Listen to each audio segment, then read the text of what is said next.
So 4 tips for writing your story well. The first one is your story's structure. You want to make sure that your story has a clear beginning, middle, and end. You want the beginning to introduce your characters and grab their attention right away. One of my books that I loved was The Glass Castle, and the very first sentence we are introduced to the character.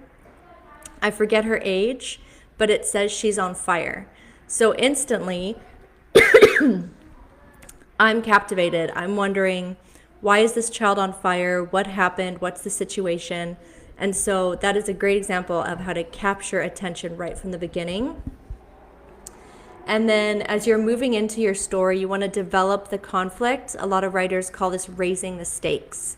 So and even if you watch a movie, you know, they're trying to do something, the characters, and things keep going wrong. Everything that can goes wrong does go wrong. And so as you're watching, the tension is building and you're like, oh my gosh, like they were so close, but then that went wrong. They were close again, then this went wrong. And so good storytelling really raises the stakes and keeps that tension active. And then the second thing is to create captivating characters. And so the characters are what make the story. If we don't care about the characters, we will not care about the story. So you want them to feel relatable, to feel human, to feel quirky, to give the reader some insight into not just how they look, but their personality, their desires, their aversions, things they hate. And so thinking those things through, actually picturing your characters, fleshing them out, that is going to help you keep readers engaged. The third tip that I have for you on how to write a story well is to use engaging dialogue.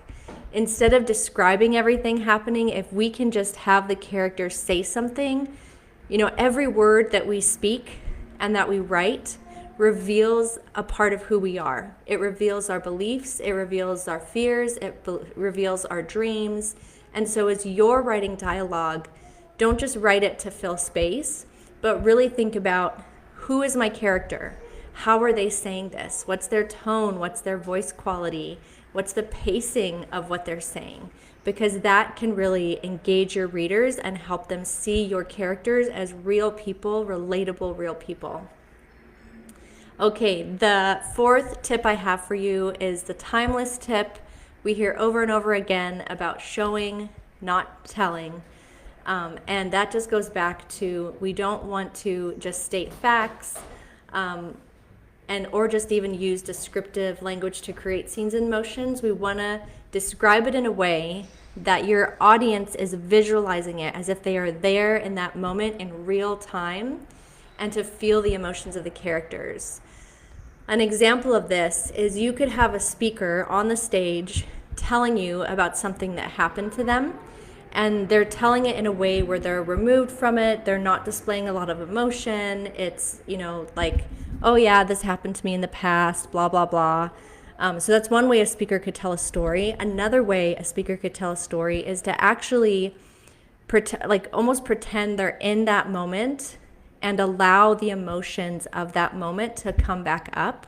The most powerful speakers I know, they will often get teary-eyed on stage or even choke up on stage. And what that does is it awakens that emotion and that connection in the audience.